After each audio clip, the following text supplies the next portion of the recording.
আজ ছিল king oyster, সেই সঙ্গে পুরো একটা চাইনিজ রেসিপি বানাতে চলে এসেছি। তো চলে এসছে বাঁধাকপি, এখানে আছে ক্যাপসিকাম আর টমেটো, সঙ্গে পেঁয়াজ, আর সেই সঙ্গে রয়েছে চিলি। তো চলুন রেসিপিটা শুরু করি। কড়াইতে তেল দিয়ে দিয়েছি। এইবার প্রথমে দিয়ে দিচ্ছি ক্যাপসিকাম, তারপরে দিচ্ছি পেঁয়াজ, তারপরে দিচ্ছি টমেটো, তারপর দিচ্ছি বাঁধাকপি, আর তারপর দিয়ে দিচ্ছি মাশরুম।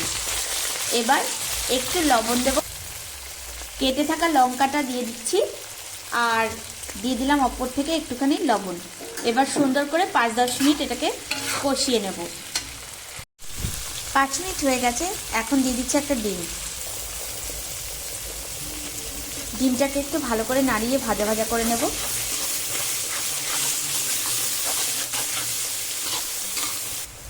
এবার দিয়ে দিচ্ছি একটু চিলি সস, সেই সাথে একটু টমেটো সস। এবার দিয়ে দেবো একটু জল,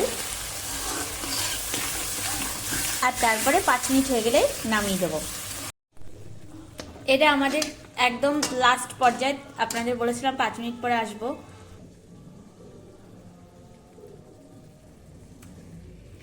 আমি আপনাদের টেস্টটা বোঝাতে পারছি না, তবে অসাধারণ রান্না হয়েছে।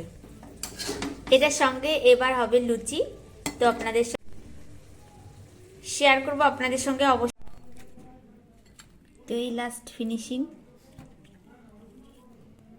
কিং oyster আর লুচি। বুড়ো আঙুলটা